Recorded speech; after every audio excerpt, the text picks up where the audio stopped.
The murdered is not unaccountable for his own murder, and the robbed is not blameless in being robbed. The righteous is not innocent of the deeds of the wicked, and the white-handed is not clean in the doings of the felon. Yeah, the guilty is oftentimes the victim of the injured, and still more often the condemned is the burden bearer for the guiltless and unblamed.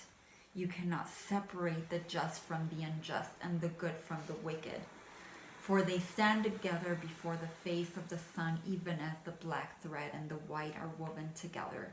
And when the black thread breaks, the weaver shall look into the whole cloth, and shall examine the loom also. If any of you would bring to judgment the unfaithful wife, let him also weigh the heart of her husband in scales, and measure his soul with measurements. And let him who would lash the offender look unto the spirit of the offended. And if any of you would punish in the name of righteousness, and lay the axe unto the evil tree, let him see to its roots. And verily he will find the roots of the good and the bad, the fruitful and the fruitless, all entwined together in the silent heart of the earth. And you judges who would be just, what judgment pronounce you upon him, who though honest in the flesh, yet is a thief in spirit?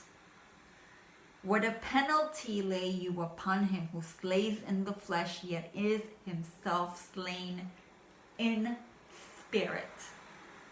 And how persecute him who in action is a deceiver and an oppressor, yet who also is aggrieved and outraged?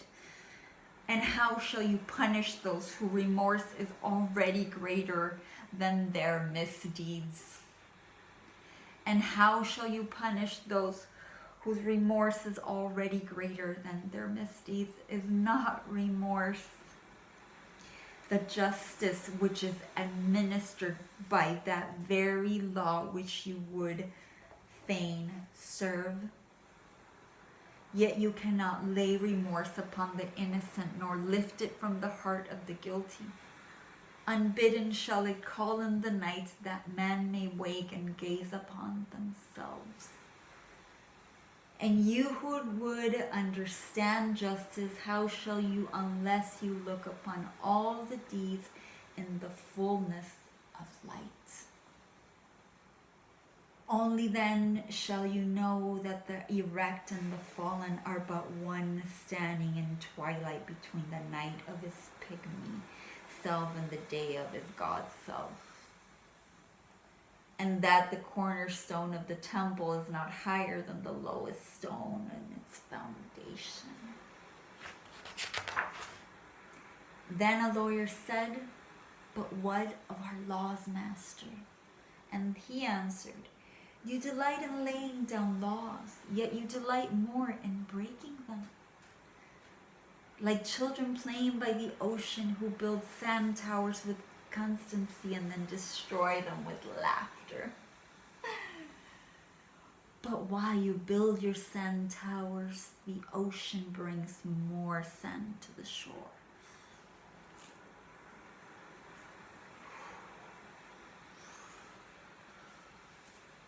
And when you destroy them, the ocean laughs with you. Verily, the ocean laughs always with the innocent. But what of those to whom life is not an ocean, and man-made laws are not sand towers? But to whom life is a rock, and in the law a chisel with which they would carve it in their own likeness? What of the cripple who hates dancers? What of the ox who loves his yoke and deems the elk and deer of the forest stray and vagrant things? What of the old serpent who cannot shed his skin and calls others naked and shameless? and of him who comes early to the wedding feast, and when overfed and tired goes his way, saying that all feasts are violations and all feasters lawbreakers. What shall I say of these, save that they too stand in their sunlight, but with their backs to the sun? They see only their shadows, and their shadows are their laws. And what is the sun to them but a caster of shadows? And what is it to acknowledge the laws but to stoop down and trace your shadows upon the earth? But you who walk facing the sun, what image is drawn on the earth can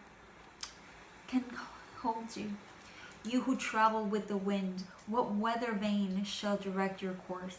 What man's law shall bind you if you break your yoke, but upon no man's prison door? What law shall you fear if you dance but stumble against no man's iron chains? And who is he that shall bring you to judgment if he tear off the garment, yet leave it in no man's path? People of Orphalese, you can muffle the drum and you can loosen the strings of the lyre, but who shall command the skylark not to sing?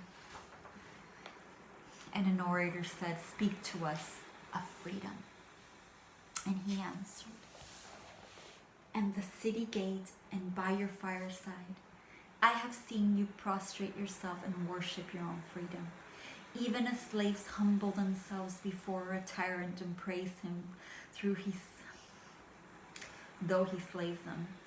In the grove of the temple and in the shadow of the citadel, I have seen the freest among you wear their freedom as a yoke and a handcuff, and my heart bled within me. For you only can be free when even the desire of seeking freedom becomes a harness to you, and when you cease to speak of freedom as a goal and a fulfillment.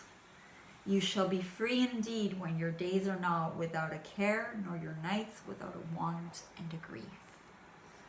But rather when these things girdle your life, and yet you rise above them naked and unbound. And how shall you rise up beyond your days and nights unless you break the chains with which you at the dawn of your understanding have fastened around your noon hour? In truth, that which you call freedom is the strongest of these chains, though its links glitter in the sun and dazzle your eyes. And what is it but fragments of your own self you would discard that you may become free? And what is it but fragments of your own self you would discard that you may become free? And if it is an unjust law you would abolish, that law was written with your own hand upon your own forehead. You cannot erase it but by burning your law books, nor by washing the foreheads of your judges, though you pour the sea upon them. And if it is a despot you would dethrone, see first that his throne erected within you is destroyed. For how can a tyrant rule that free and the proud, but for a tyranny in their own freedom and a shame in their own pride? And if it is a care you would cast off, and that care has been chosen by you rather than imposed upon you, and if it is fear you would dispel, that seat of that fear is in your heart and not in the hand of the feared. Verily all the things move within your being in constant half embrace, the desired and the dreaded, the repugnant and the cherished, the pursued and that which you would escape. These things move within you as lights and shadows and pairs that cling. And when the shadows fade and is no more, the light that lingers becomes a shadow to another light. And thus your freedom, when it looses its fetters, it becomes itself the fetter of a